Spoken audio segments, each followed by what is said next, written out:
Dicen que en la Revolución Mexicana no solo corría la sangre en los campos de batalla, también corría la miseria en los pueblos olvidados. Y en uno de esos rincones malditos, el hambre y la sed eran armas más crueles que los fusiles. Bienvenido al canal, Cuentos de Villa, compadre. Deja tu like, y dime, desde qué rincón del mundo me estás escuchando, porque lo que vas a oír hoy, te va a erizar hasta los huesos. Agárrate, porque esta historia huele a sudor, a lodo.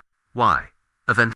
El sol del mediodía caía como plomo ardiente sobre las chozas de un caserío pobre en Morelos. No había agua limpia, los pozos estaban secos, y lo único que los campesinos tenían para beber era un charco inmundo. Lodo, renacuajos y hasta cadáveres de animales que la peste había dejado. Pero no era la naturaleza la que los tenía así. Era don Julián, el patrón de la hacienda vecina, un hombre gordo, con bigote aceitado, y botas de charol que relucían más que su alma podrida. Ese desgraciado había mandado cerrar los manantiales que corrían por sus tierras, desviando el agua hacia su hacienda para llenar las fuentes de su casa y los abrevaderos de su ganado. Y al pueblo, lo obligaba a beber barro. Si tienen sed, ahí está el charco, decía burlándose, que se acostumbren, igual son como los puercos que crío. Los niños se enfermaban, las mujeres lloraban impotentes, y los viejos maldecían entre dientes. Pero nadie se atrevía a enfrentarlo, porque junto a su hacienda había un destacamento de federales, siempre listos a apuntar los fusiles contra cualquiera que levantara la voz. Una tarde, bajo aquel sol que partía la tierra, un anciano llamado don Teodoro cayó desmayado en la plaza. Había bebido demasiada agua podrida, y el cólera lo estaba consumiendo. Su nieta, una muchachita flaca como espiga, gritaba desesperada: «¡Ayúdenme! Mi abuelo se muere». Los vecinos se acercaron, pero ninguno podía hacer más que rezar. El cura del pueblo, con la sotana manchada de polvo, apenas murmuraba: «Por la Virgen de Guadalupe, ¿qué hemos hecho para merecer este castigo?». Ese día, la rabia se encendió como chispa en el corazón de los campesinos, y los rumores comenzaron a correr: «Vila está cerca». Zapata también, el pueblo susurraba nombres como si fueran plegarias. Mientras tanto, en la hacienda don Julián brindaba con vino caro en copas de cristal, rodeado de federales y mujeres compradas. Entre risas gritaba: «¡Que beban lodo, esos muertos de hambre! Yo bebo vino y mis caballos agua fresca de manantial. ¡Salud!». El coronel federal que lo acompañaba, un tipo de mirada dura y uniforme impecable, sonrió con cinismo: «Patrón, mientras usted me siga untando las manos de oro, yo me encargo de que nadie lo moleste». Los dos chocaron las copas y bebieron mientras afuera, en el pueblo, los campesinos enterraban al pobre don Teodoro, que había muerto esa misma tarde. Esa noche, un grupo de hombres se reunió en secreto en un jacal. Eran campesinos, vaqueros, peones que ya no aguantaban más la humillación. Uno de ellos, de mirada fiera y manos callosas, golpeó la mesa de madera con rabia. «Esto ya no se puede permitir, carajo. Nuestros hijos se mueren de sed mientras ese perro se baña en agua limpia». La gente guardó silencio. Nadie quería decir lo que todos pensaban. Nadie, hasta que habló una voz joven. «Dicen que Zapata anda por estos rumbos. Si logramos enviarle palabra, tal vez nos ayude». Los demás se miraron nerviosos. Nombrar a Zapata era como invocar a un rayo en medio de la tormenta, esperanza y miedo a la vez. «¿Y si los federales se enteran?», preguntó uno. «¿Y qué más da?», respondió otro.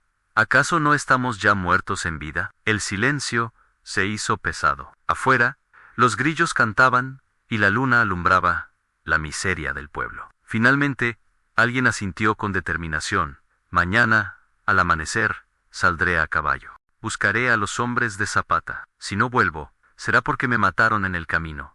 El destino del pueblo estaba sellado, y aunque todavía no lo sabían, el río de la revolución ya corría hacia ellos, con fuerza imparable. Porque cuando la injusticia se desborda, la historia llama a hombres como Emiliano Zapata. Hombres dispuestos a enterrar patrones en el mismo lodo donde hicieron sufrir a su gente. La madrugada cayó sobre el caserío como una manta pesada. No se escuchaban más que los aullidos lejanos de los coyotes y el crujir de la tierra reseca. En el jacal más apartado del pueblo, un joven campesino, delgado pero con la mirada encendida como brasas, se preparaba para montar a caballo. Se llamaba Eusebio, y aunque apenas tenía 20 años, ya cargaba con el cansancio de un hombre viejo. Su madre le amarraba un pañuelo al cuello, mientras le decía con voz temblorosa: «Hijo, si no vuelves, ¿qué será de nosotros?». Eusebio apretó la mandíbula, y respondió con dureza: «Si no lo intento, madre, de todos modos moriremos, como perros de sed. Prefiero caer en el camino que seguir bebiendo lodo, como bestia». Le dio un beso en la frente, montó sobre un caballo flaco, y salió rumbo al sur, buscando las montañas donde decían que andaban los hombres de Zapata. El pueblo lo despidió en silencio, con las mujeres rezando y los hombres mirando al suelo, sabiendo que aquel viaje podía ser su sentencia. Mientras tanto, en la hacienda de don Julián, la fiesta seguía. Entre guitarras y tequila, el patrón se paseaba con su panza inflada y su vozarrón fanfarrón. En un momento, levantó su copa y gritó: «Escuchen, perros, si alguien osa traer a Zapata o a Villa a este pueblo, yo mismo lo colgaré en la plaza, como adorno. Que no se les olvide quién manda aquí». Los federales aplaudieron y rieron, aunque algunos, en lo más profundo de sus entrañas, empezaban a sentir un frío distinto. El rumor de que los revolucionarios se acercaban no era ya simple cuento de cantina. Eusebio cabalgó 3 días bajo el sol ardiente. Su boca se secaba como piedra, y más de una vez estuvo a punto de caer rendido. Pero cada vez que pensaba en regresar, recordaba los ojos llorosos de su hermanita de 5 años, bebiendo agua turbia de un jarro lleno de gusanos. Eso lo hacía apretar las riendas y seguir adelante. En el tercer día, al caer la tarde, escuchó un silbido entre los mezquites. Eusebio se detuvo, puso mano en el machete, pero antes de que pudiera reaccionar, 4 hombres armados con carabinas Mauser lo rodearon. Sus sombreros anchos y sus cananas cruzadas no dejaban duda, eran zapatistas. «¿Y tú, quién eres, chamaco?», preguntó uno, apuntándole directo al pecho. Eusebio tragó saliva y levantó la voz con coraje: «Soy de San Miguel de las Piedras. Vengo buscando a Emiliano Zapata. Mi pueblo se muere de sed por culpa de un patrón desgraciado que nos roba el agua. Necesito hablar con él». Los hombres se miraron entre sí. Uno de ellos sonrió apenas y dijo: «El general no recibe a cualquiera, pero se ve que traes el fuego en los ojos. Síguenos, muchacho, a ver si tu historia merece ser escuchada». Mientras tanto, en San Miguel, la situación empeoraba. Los niños caían enfermos, las mujeres peleaban por una olla de agua turbia, y el patrón, como si se burlara de su desgracia, mandaba llenar las acequias de su hacienda para regar jardines que nadie pisaba. Un día, doña Rosaura, una viuda curtida por el sol, fue hasta la hacienda con un cántaro vacío en las manos. Se arrodilló ante la reja de hierro y gritó: «Patrón, por la Virgen, déjenos un poco de agua limpia para mis hijos». Don Julián salió al balcón con su sombrero fino y le lanzó una carcajada que heló la sangre. «Agua», dijo, escupiéndose los bigotes. «Anda y bebe del charco, vieja, que bastante me divierte verlos arrastrarse». A los federales rieron. Uno de ellos incluso le tiró monedas al suelo, como si fuera mendiga. La mujer recogió a su hijo de la mano y se fue llorando, jurando en silencio que esa humillación no quedaría impune. Lejos de ahí, Eusebio fue conducido hasta un campamento escondido entre cañaverales. Hombres a caballo, mujeres curando heridos, niños corriendo entre rifles y pólvora. Aquel lugar era un hervidero de vida y resistencia. Y ahí, bajo la sombra de un mezquite, estaba Emiliano Zapata. Su bigote espeso, sus ojos duros como piedra volcánica, y su carisma indomable, imponían respeto. Vestía sombrero ancho y su inseparable carrillera cruzada al pecho. Eusebio bajó del caballo y se arrodilló. «General Zapatao, vengo en nombre de mi pueblo. Nos están matando de sed. El patrón don Julián cerró los manantiales y nos obliga a beber agua de lodo. Ya han muerto ancianos y niños. Le suplico que nos ayude». Zapata lo miró en silencio, fumando un cigarro de hoja. Tras unos segundos que parecieron eternos, habló con voz grave: «¿Y tú, muchacho, estás dispuesto a pelear, a jugarte la vida, por liberar a tu gente?» Eusebio levantó la cabeza y respondió sin titubear: «Sí, general, prefiero morir peleando que seguir viviendo humillado». Zapata lo observó un momento más, luego apagó el cigarro en la tierra y dijo: «Entonces levántate, Eusebio, porque desde hoy, tú y tu pueblo no estarán solos». La noticia corrió como viento entre los zapatistas. Un pueblo más pedía justicia. Un patrón más había cavado su propia tumba con sus abusos. En San Miguel, los campesinos todavía sufrían, pero no sabían que la marea revolucionaria ya había sido desatada, y que muy pronto, el mismísimo Zapata, cabalgaría hacia ellos, como tormenta, en el desierto. El campamento zapatista bullía como un enjambre de abejas preparándose para atacar. Entre fogatas, caballos inquietos, y hombres limpiando sus rifles. La voz del joven Eusebio se había convertido en chispa que encendía la indignación de todos. Los veteranos contaban historias de patrones crueles, de hacendados que robaban cosechas y tierra, pero aquello de obligar a un pueblo entero a beber lodo. Eso, decían, era una crueldad que no podía quedar impune. Zapata reunió a sus capitanes bajo un mezquite. El humo de los cigarros se mezclaba con el calor de la tarde. Con voz firme, el caudillo de bigote espeso habló: compañeros, este patrón ha pasado la raya. No basta con arrebatarle el agua, hay que darle una lección que retumbe en todo Morelos. Que todos sepan lo que pasa con los que pisotean al campesino. Los hombres asintieron. Algunos golpearon la mesa improvisada con el puño, otros levantaron sus rifles en señal de acuerdo. Eusebio, que aún temblaba de emoción por haber hablado frente al general, se atrevió a decir: general, mi gente está desesperada. Cada día muere alguien más. Si tardamos, tal vez cuando lleguemos, ya no quede nadie vivo en San Miguel. Zapata lo miró con dureza, pero no con desprecio, sino con esa mirada de hombre, que pesa las palabras como balas. Lo sé, muchacho, pero una batalla no se gana con prisa, sino con astucia. Si vamos de frente contra ese patrón y sus federales, nos masacrarán. Primero hay que estudiar el terreno, conocer sus debilidades. Luego, caerles como rayo. Ane Eusebio bajó la cabeza, entendiendo, pero en su pecho ardía la impaciencia. Esa misma noche, Zapata envió un grupo de exploradores hacia San Miguel. Entre ellos iba un hombre llamado Valentín, curtido en 1000 combates, famoso por colarse en los pueblos disfrazado de arriero o vendedor de pulque. Valentín llegó al caserío al amanecer, mezclándose con los campesinos que iban a la plaza.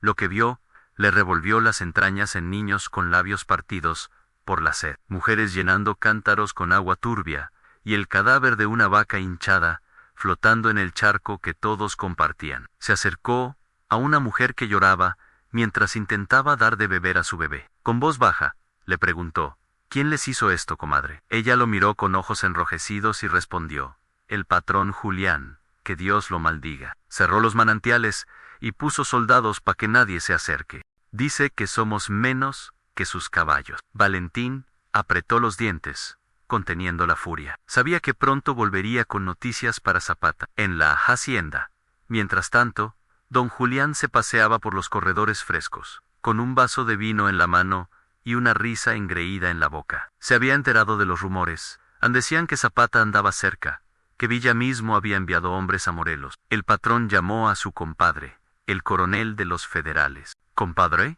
dijo mientras servía otra copa.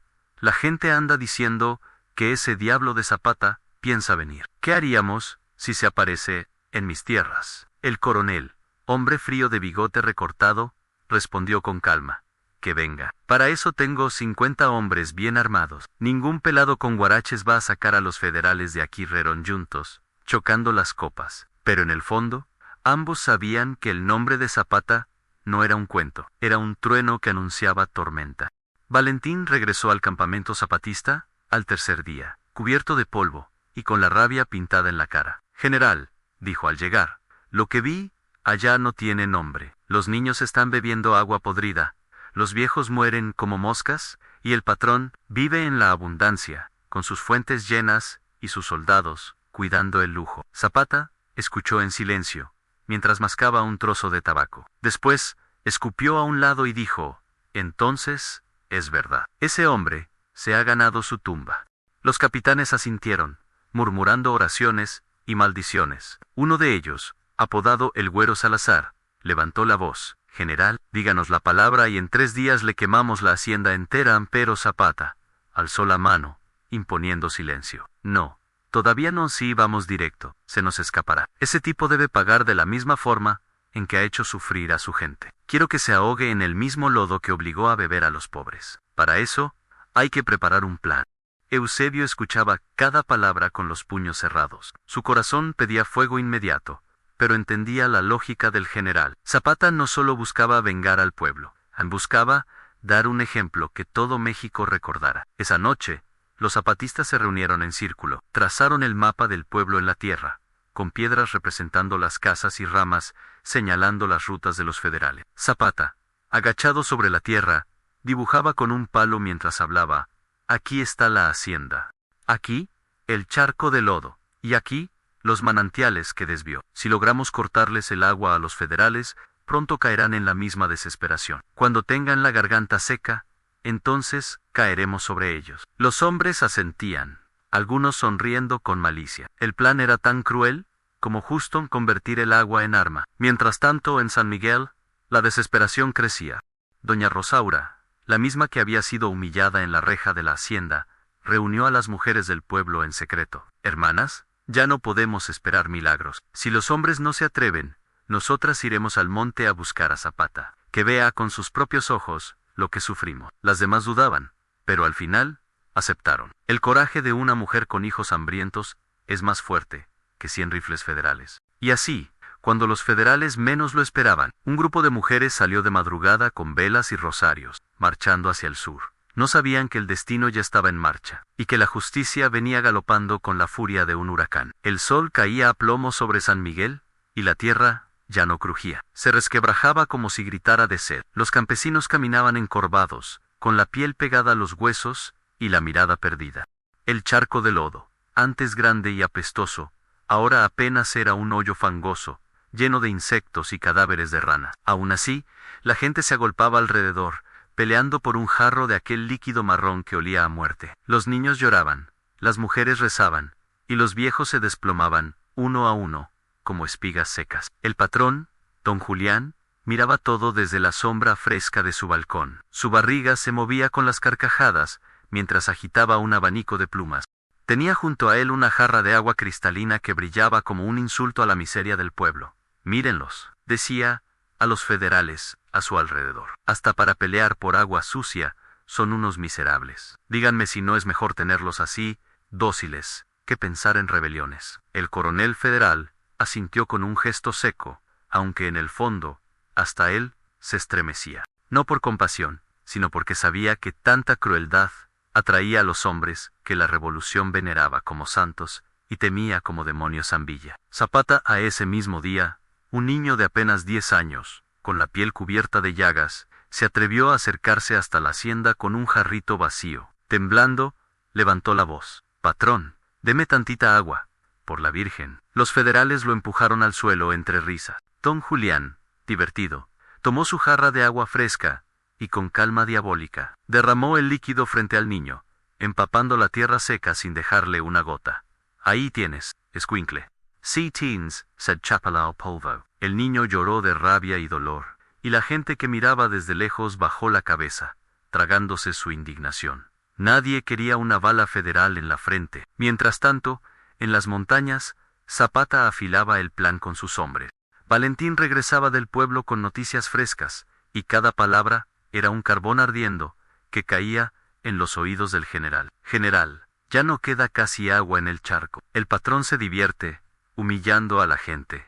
Hasta los niños les niega una gota. Eso no es hombre, es una bestia». Zapata golpeó la mesa con el puño. Sus ojos brillaron con furia, pero su voz salió fría como acero. «Entonces haremos que esa bestia muera como mueren los cerdos, en su propio fango». Los hombres alrededor hicieron la señal de la cruz. Sabían que cuando Zapata hablaba así, la justicia estaba por caer con todo su peso. En el pueblo, la desesperación llegó a un punto de quiebre. Doña Rosaura, aquella viuda que había sido humillada en la reja, reunió a las mujeres en secreto. «Hermanas», dijo con voz ronca pero firme, «ya no podemos esperar más. Si los hombres tiemblan, nosotras no. Hoy mismo iremos a enfrentar al patrón.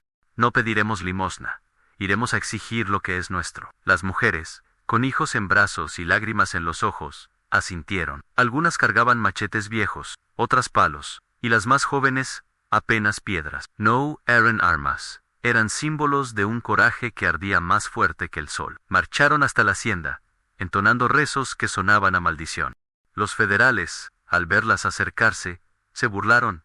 «Miren, vienen las viejas con palos. ¿Qué harán? Hacernos cosquillas». Pero la multitud femenina no se detuvo. Una de ellas gritó con rabia: «Devuélvanos el agua, malnacidos, el coronel dio la orden, y los soldados, sin pestañear, alzaron sus rifles. La primera descarga tronó como relámpago. 2 mujeres cayeron al suelo, ensangrentadas, mientras sus hijos gritaban desesperados. El resto del grupo corrió hacia atrás, algunas cargando a las heridas, otras jurando venganza entre sollozos. Don Julián, desde el balcón, reía a carcajadas. Eso les pasa por olvidarse de su lugar. ¿Quieren agua limpia? Pues bébanse su sangre. Aquella masacre corrió como pólvora. En la noche, el pueblo entero velaba los cuerpos de las mujeres caídas. Eusebio, que había regresado con los zapatistas para traer noticias, no pudo contener las lágrimas. General, gritó arrodillado ante Zapata, ya no hay tiempo. Si esperamos más,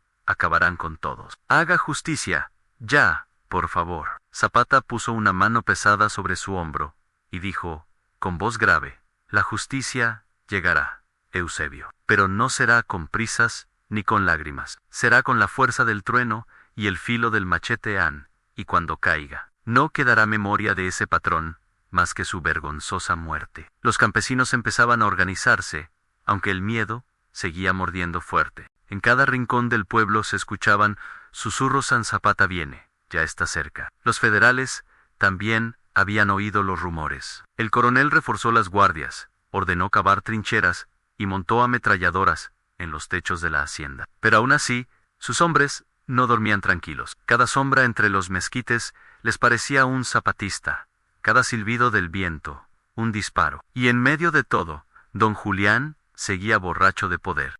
Una noche, celebrando su victoria contra las mujeres del pueblo, brindó frente a sus compadres: escúchenme bien, cabrones. Si Zapata se atreve a venir, yo mismo lo voy a colgar de un mezquite, y voy a obligar a su gente a beber de su sangre. Así sabrán quién manda en San Miguel. Las risas resonaron en los muros de la hacienda, pero afuera, en la oscuridad, unos ojos observaban todo en silencio. Eran los de Valentín, el zapatista, que se había colado de nuevo. Y esa misma noche, cabalgó como el viento, para llevarle la noticia al general. La luna llena alumbraba los campos secos de San Miguel, como si quisiera ser testigo de lo que estaba por suceder. En el campamento zapatista, reinaba un silencio extraño, de esos que preceden a la tormenta. Los hombres ajustaban los cinchos de sus caballos, revisaban los fusiles Mauser, y afilaban machetes que brillaban bajo la luz plateada.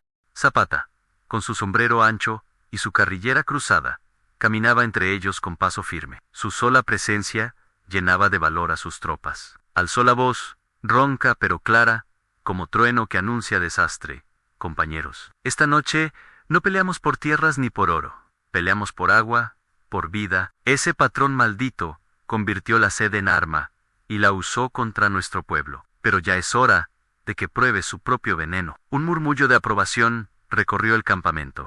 Los hombres golpeaban el suelo con las botas como tambor, digüera. Eusebio, el joven que había traído la noticia del sufrimiento, estaba entre ellos. Aunque sus manos temblaban, sus ojos ardían de rabia. Se acercó a Zapata y dijo: general, si me lo permite, quiero ser el primero en entrar a San Miguel. Ese patrón debe ver en mi cara la rabia de todo el pueblo. Zapata lo miró fijo, midiendo su coraje. Luego, asintió lentamente. Irás conmigo al frente, muchacho.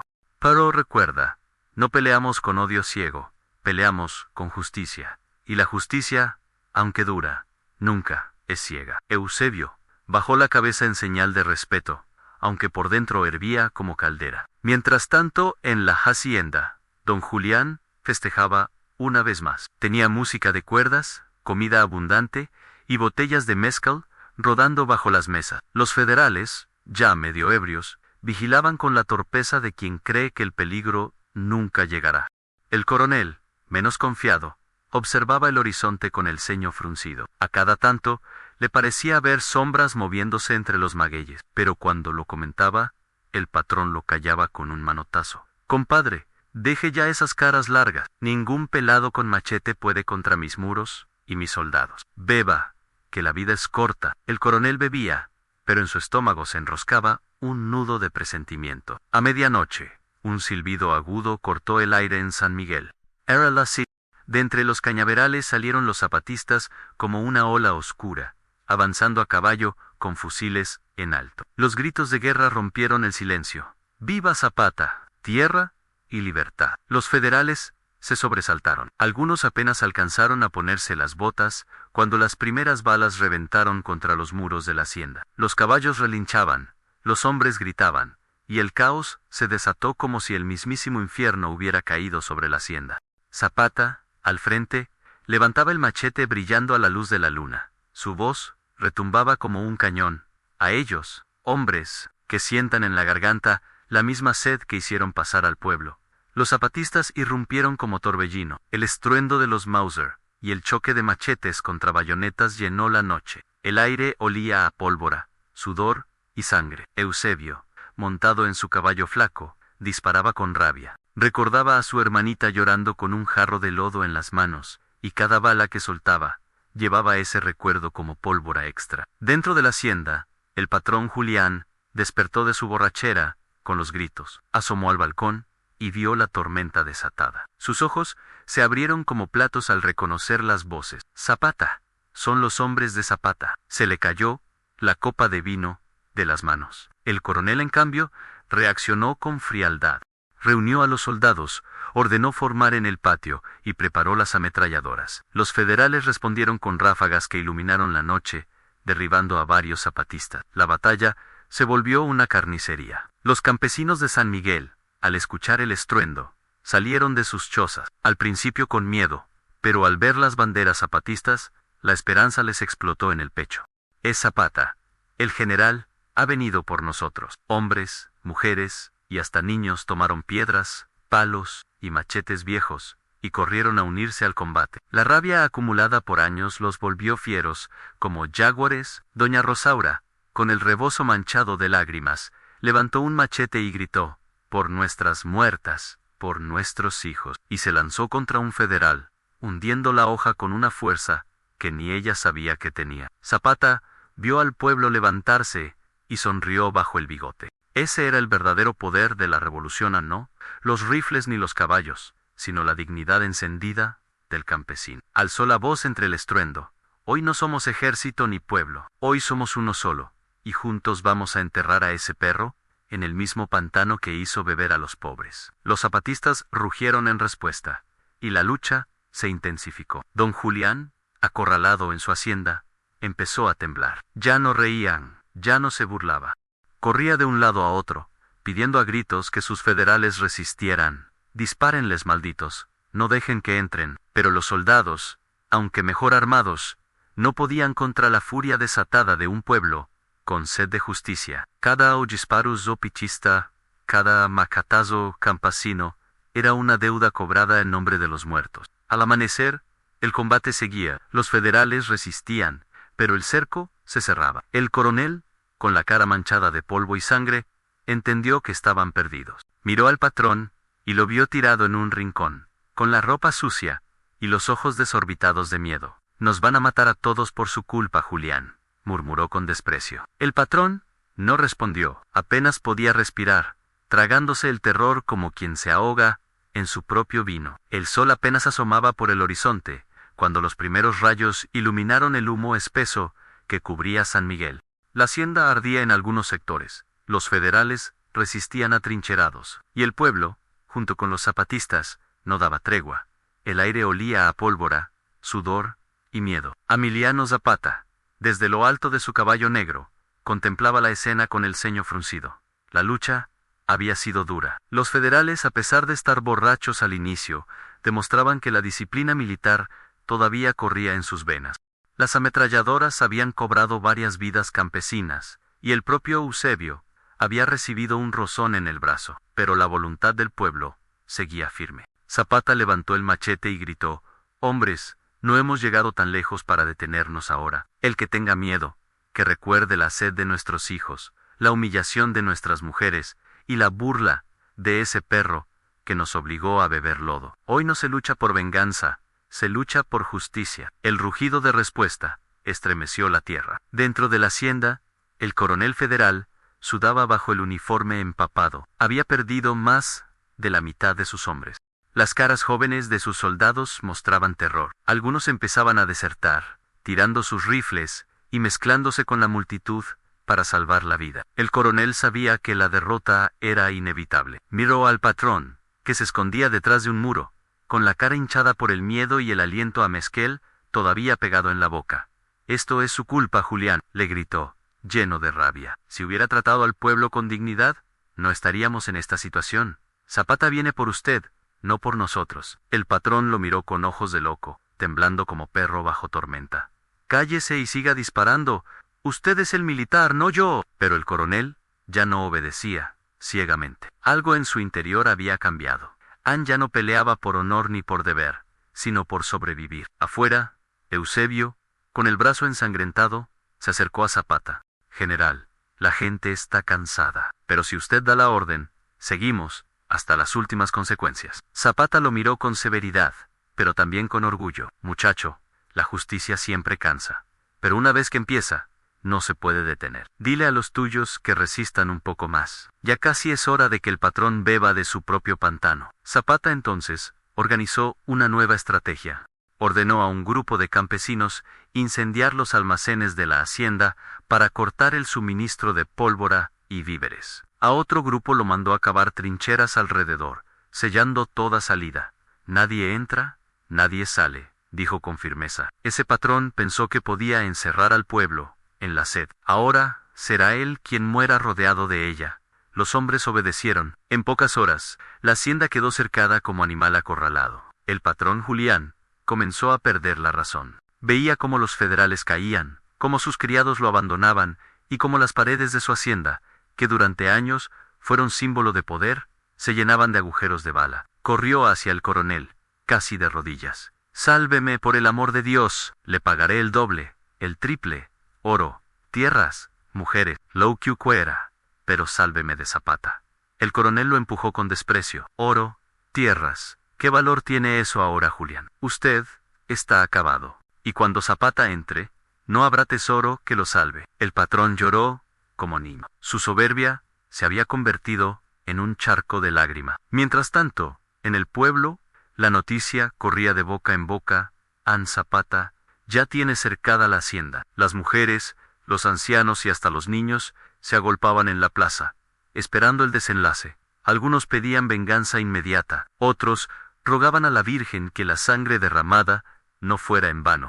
Doña Rosaura levantó la voz, con el machete todavía manchado. «Ese perro nos hizo beber lodo, nos robó la vida, que ahora beba el veneno de su miedo». El pueblo entero rugió en respuesta. La rabia ya era un río imposible de contener. Al caer la tarde, Zapata decidió enviar un mensaje final. Montó su caballo y se acercó hasta las puertas de la hacienda, acompañado de Eusebio y 2 hombres más. Con voz retumbante, gritó: «Julián, perro miserable, escucha bien, tus pecados ya no caben en la tierra. Humillaste a los pobres, robaste su agua, te creíste dueño de sus vidas. Hoy pagarás cada lágrima, cada sed, cada muerte. Sal y enfréntame, si tienes valor, o quédate escondido y muere como rata en tu pantano». El silencio cayó sobre el campo. Dentro de la hacienda, los federales escucharon las palabras y sintieron como su moral se desmoronaba.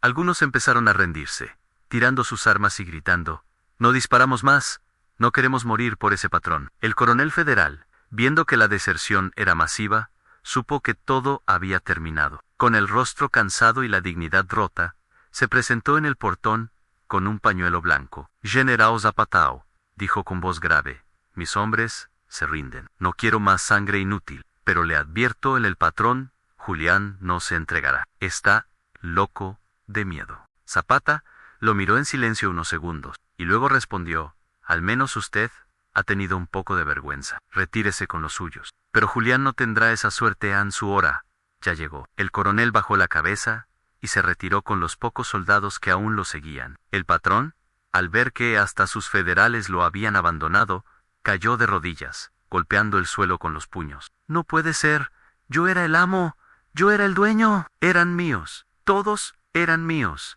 Pero nadie lo escuchaba ya. Solo los muros de su hacienda, ennegrecidos por el humo, fueron testigos de su desesperación. Esa noche, Zapata reunió al pueblo en la plaza y anunció: «Mañana, al amanecer, entraremos por Julián, no con odio, sino con justicia. Lo arrastraremos al mismo pantano donde hizo beber a los pobres, y allí pagará por cada gota de lodo que obligó a tragar a nuestra gente. y que todo México sepa que con el agua del pueblo no se juega. Los campesinos gritaron de júbilo. El destino estaba marcado.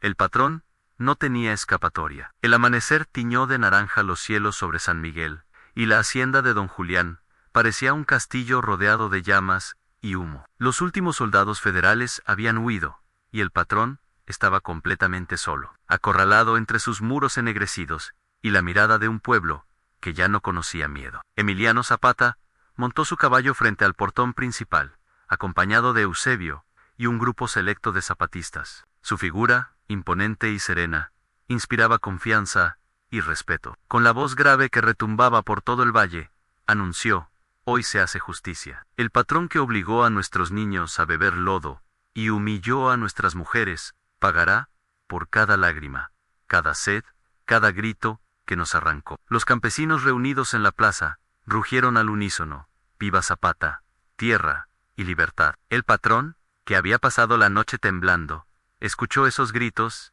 y se desmoronó en su silla. Sus ojos se llenaron de pánico mientras tartamudeaba: «No, no, yo no jais nata, fue la tierra, los hombres, todo, menos yo». Pero nadie le creía. Sus excusas se perdían entre las miradas furiosas del pueblo y el frío filo de la justicia que se avecinaba. Zapata bajó del caballo y caminó con paso firme hacia la entrada principal. Eusebio lo seguía. El corazón le latía a 1000 por hora. La adrenalina mezclada con la rabia por la humillación de su gente lo mantenía alerta, como un coyote acechando a su presa. Al llegar frente a la puerta, Zapata alzó la voz y dijo: «Julián, sal y enfrenta a tu pueblo, o prepárate para el mismo destino que les diste a nuestros hijos». Un silencio mortal cayó sobre la hacienda. Finalmente, el patrón salió, tambaleándose, con la ropa arrugada y los ojos desorbitados de terror. Intentó levantar la barbilla, pero la fuerza de su arrogancia se había desmoronado. «Por favor, por la Virgen de Guadalupe, no me hagan daño», suplicó con voz temblorosa. Zapata lo miró fijamente, y sin palabras le indicó con un gesto que se preparara en el plan. Estaba listo. Eusebio, junto a otros hombres, abrió los portones traseros de la hacienda, y dirigió a los campesinos para formar un camino hacia el pantano, donde el patrón había obligado a beber a los pobres. Las mujeres llevaban velas, los hombres palos y machetes, y los niños, testigos del horror, acompañaban con llantos y gritos que parecían clamar justicia. Zapata caminó al lado del patrón, sin apresurarse. Su mirada era como fuego que quemaba la soberbia de Julián. «Mira bien, perro», dijo Zapata con voz helada. «Este es el lugar donde tu crueldad encontró su final. Aquí tus mentiras y tus abusos se acabarán. Aquí beberás el mismo lodo que le diste a nuestros niños». El patrón se desplomó de rodillas, intentando suplicar otra vez, pero esta vez nadie escuchaba. La multitud y los zapatistas formaban un cerco que no permitía escapatoria. El pantano estaba cerca, un charco de barro espeso, rodeado de cañas y barro reseco, que olía a descomposición. Allí, los campesinos habían preparado una especie de trinchera para que Julián sintiera la desesperación que había causado. Zapata se detuvo, observando cómo el patrón temblaba con cada paso que lo acercaba al pantano. Eusebio y algunos hombres lo empujaban suavemente, asegurándose de que no escapara. «General», susurró Eusebio, «¿es realmente necesario hacerlo aquí frente a todos?». Zapata lo miró con firmeza. «Sí, muchacho. La justicia no es un secreto. Debe ser vista por aquellos que sufrieron, para que la memoria de lo que hizo no se pierda. Esto no es venganza». Eusebio asintió, comprendiendo que la lección iba más allá del castigo. Era el mensaje que decía que nadie podía abusar de los pobres impunemente. Una vez, frente al pantano, Zapata hizo una señal a los hombres, y todos empujaron al patrón hasta el borde del barro. Julián cayó de rodillas en la orilla, con el barro frío y pegajoso lamiéndole los pies, y gritó desesperado: «No, esto es injusto. Yo era el dueño. Yo mandaba». Pero Zapata levantó el machete y con calma y autoridad dijo: «Hoy no eres dueño de nada, ni de hombres, ni de mujeres, ni de agua. Solo eres dueño de tu miedo. Y aquí lo vas a beber». Con un movimiento rápido, los zapatistas empujaron al patrón hacia el barro. Julián cayó, intentando resistirse, pero cada intento solo lo hundía más en su propio pantano. El lodo, frío y viscoso, lo rodeaba, y la desesperación se apoderó de él. Los campesinos miraban, algunos llorando, otros en silencio, pero todos comprendiendo que finalmente la justicia había llegado. Eusebio, a su lado, sintió como la furia y la tristeza se mezclaban. Recordó a su hermana pequeña, a los niños que habían sufrido, a las mujeres humilladas, y vio como el patrón finalmente probaba lo que había causado. Zapata, con el machete apoyado en el hombro, observó la escena en silencio. La justicia estaba hecha, y el ejemplo era claro: nadie podía humillar a un pueblo impunemente. Que esto quede claro, dijo Zapata, su voz resonando sobre el charco. La sed que causaste, perro, ahora es tu condena. Que todos vean lo que pasa a quienes creen que el poder es suyo para abusar. El patrón gritaba, pataleaba, y se hundía más, hasta quedar inmóvil, atrapado por el barro que una vez obligó a otros a beber. La multitud, finalmente, rompió en aplausos y gritos de júbilo. El miedo y la desesperación se transformaron en esperanza. El pueblo había visto la justicia, y la figura de Zapata se alzó como la encarnación de la resistencia y la dignidad. Doña Rosaura se arrodilló en la orilla, con las manos alzadas. Gracias, general, por los que ya no pueden beber agua limpia, pero que hoy ven justicia. Zapata asintió, y su mirada se posó sobre Eusebio. Muchacho, hoy aprendiste que la justicia, cuando es justa, no tiene miedo. El sol iluminaba San Miguel con una claridad casi divina. El charco donde don Julián había caído permanecía como testigo silencioso de la justicia hecha barro. Él, al oro, mezcla de agua estancada y tierra húmeda, ya no era solo símbolo de desesperación, sino de revancha cumplida. El pueblo caminaba entre las calles, observando cómo la hacienda, antes símbolo de opresión, ahora estaba bajo control de los propios campesinos. Algunos hombres recogían los pocos bienes de valor que habían quedado, mientras las mujeres consolaban a los niños que aún temblaban por la violencia de días anteriores. Zapata se movía entre ellos, no como un jefe distante, sino como un guía cercano, que entendía cada sufrimiento, cada lágrima, cada historia de humillación. Hoy, compañeros, dijo con voz firme, hemos hecho más que justicia. Hemos enseñado que la sed, la humillación y la crueldad tienen consecuencias, que ningún patrón puede abusar del pueblo sin que la fuerza del bien caiga sobre él. Los campesinos escuchaban en silencio, algunos con lágrimas, otros con rostros endurecidos por años de sufrimiento, pero todos comprendiendo la magnitud de la lección. Eusebio se acercó a Zapata, todavía con el brazo vendado, y preguntó, general, ¿cree que esto será suficiente para que otros patrones aprendan? Zapata lo miró con gravedad y respondió, no, muchacho, la justicia no siempre previene la crueldad, pero sí deja un recuerdo imborrable.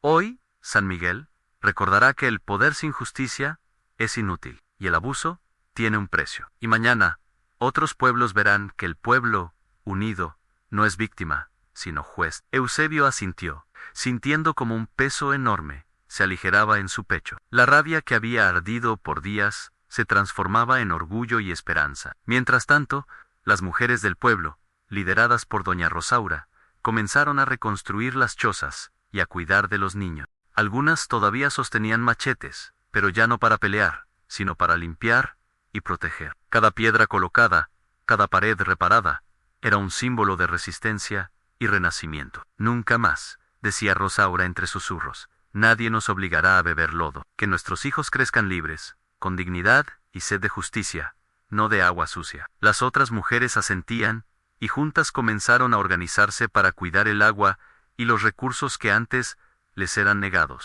La revolución para ellas también era reconstruir la vida. Zapata caminó hacia el charco donde el patrón había sido humillado, observando el barro pegado a su ropa y recordando cada injusticia que había motivado aquella venganza. Se arrodilló, tocando la tierra húmeda con la mano. Esto es justicia, murmuró, pero también advertencia. Que nadie olvide lo que puede suceder cuando el poder se usa para humillar, para robar y para matar. Los hombres y mujeres que lo acompañaban miraban en silencio, comprendiendo que el acto no solo había sido castigo, sino enseñanza. El pantano se convirtió en símbolo, un recordatorio de que la justicia podía llegar, aunque con demora, y de que la dignidad de un pueblo es invencible cuando se defiende con valor. Eusebio, todavía joven, observaba cómo Zapata se levantaba y decía, yo y San Miguel, si levantao, no solo del barro y la sed, sino de la humillación, mañana, otros pueblos seguirán nuestro ejemplo. El patrón Julián ya no será más que un recuerdo de lo que sucede cuando el poder se ejerce sin corazón. El joven comprendió que la justicia no era solo un acto de fuerza, sino también de enseñanza y memoria. Cada paso que daban hacia el pueblo reconstruido era un mensaje a todo Morelos. Los injustos serían siempre juzgados, y los humildes podían confiar en la fuerza de la unión. La comunidad comenzó a reorganizar la distribución del agua, limpiando manantiales y reparando pozos. Cada familia bebía con gratitud, recordando, como solo días atrás, la misma agua había sido un instrumento de humillación y muerte. El pueblo celebró, no con fiestas, sino con un sentimiento profundo de liberación y dignidad. Sabían que Zapata no había venido solo a castigar, sino a sembrar justicia y esperanza. Zapata reunió nuevamente a los líderes del pueblo y les dijo: esto que ven aquí es solo el principio. La tierra, el agua y la libertad son nuestras armas más fuertes. No dejen que el miedo vuelva a gobernarlos. Y recuerden, siempre la justicia no es venganza, pero a veces debe ser severa para que se respete. Las palabras resonaron en todos, y el eco del mensaje se extendió por las montañas y valles cercanos. San Miguel se convirtió en ejemplo, y los hombres y mujeres entendieron que la fuerza de la comunidad podía superar cualquier tiranía. Eusebio, con lágrimas en los ojos, se acercó a Zapata y murmuró: gracias, general, por enseñarnos que la justicia existe. Zapata lo miró, con una sonrisa apenas perceptible bajo el bigote: no me agradezcas a mí, muchacho. Agradece al pueblo, a su unión, a su valentía. Hoy, San Miguel sobrevivió gracias a todos ustedes. Y mañana, otros pueblos lo harán también. Con el sol ya alto, Zapata montó su caballo y, acompañado de sus hombres, se preparó para partir hacia otros lugares donde la injusticia reinaba. San Miguel quedaba atrás, pero la historia que habían vivido se convertiría en leyenda en la de un patrón humillante, la de un pueblo unido y la de la justicia ejecutada en un pantano, tal como merecía. El pueblo observó a su caudillo alejarse, sabiendo que aunque Zapata se marchara, su espíritu de justicia permanecía, en la tierra, en el agua y en cada corazón. El sol caía suavemente sobre San Miguel, iluminando las calles limpias y los rostros de los campesinos que caminaban con una mezcla de orgullo y alivio. El charco, donde Julián había sido humillado, aún estaba allí. Un recordatorio visible de la justicia cumplida y del poder de la unión del pueblo. Zapata permanecía en la plaza central, montado en su caballo negro, observando cómo los hombres y mujeres reconstruían su vida. Su presencia, aunque imponente, no era la de un tirano, era la de un protector que había puesto fin a años de humillación y abuso. Compañeros, dijo Zapata, con voz firme y resonante, hoy, San Miguel ha recuperado su dignidad. Este pantano, que antes era símbolo de humillación, ahora es testigo de justicia. Que nadie olvide lo que sucede cuando el poder se ejerce sin corazón, y que cada lágrima derramada por los inocentes sea semilla de fuerza y unidad. El eco de sus palabras se extendió por las montañas cercanas, y el pueblo respondió con un grito unánime: ¡Viva Zapata! ¡Tierra y libertad! Doña Rosaura, con su rebozo todavía manchado de barro, se acercó al caudillo y dijo: General, gracias a Noy, nuestros hijos podrán beber agua limpia sin temor, y nuestras mujeres ya no serán humilladas. Su justicia ha sembrado esperanza. Zapata asintió, con la mirada penetrante y el corazón lleno de orgullo. No me agradezcan a mí, hermana. Agradezcan a su fuerza, a su unión. Hoy San Miguel ha demostrado que un pueblo unido no puede ser doblegado. Yo solo fui la voz que recordó lo que todos ya sabían en su corazón. Los niños jugaban entre las calles, algunos recogiendo barro todavía húmedo del pantano, y reían sin miedo por primera vez en años. Los hombres reparaban sus chozas y corrales, mientras las mujeres organizaban los pozos de agua y los pequeños huertos que proporcionarían alimento para todos. La comunidad se reconstituía, más fuerte y más consciente de su poder. Zapata caminó entre ellos, saludando a cada familia, escuchando sus historias, y recordando que la verdadera revolución no se mide solo en batallas, sino en dignidad restaurada. Eusebio, que había estado junto a él desde los primeros momentos de la lucha, se acercó y dijo: General, ¿cree que algún día todos los patrones aprenderán esta lección? Zapata lo miró con gravedad y respondió: No todos, muchacho. Algunos siempre abusarán, pero que esto sea un ejemplo. La justicia no siempre llega rápido, pero cuando lo hace, es clara, visible y duradera. Que los injustos sepan que su soberbia tiene un límite y que los humildes tienen fuerza para levantarse. El joven comprendió la profundidad de las palabras. La justicia no era un acto de venganza, sino un legado para las futuras generaciones. El pueblo decidió, bajo la guía de Zapata, organizar comités para cuidar del agua, de la tierra y de los bienes comunes. Cada familia asumió responsabilidad y la solidaridad se convirtió en la norma. Aquella experiencia dejó una lección imborrable a la unión y la justicia siempre triunfan sobre la tiranía. Zapata, viendo que su labor estaba cumplida, montó a caballo. Su figura se recortaba contra el horizonte, imponente y majestuosa, símbolo de la revolución y de la esperanza de los pueblos oprimidos. Antes, di por ti.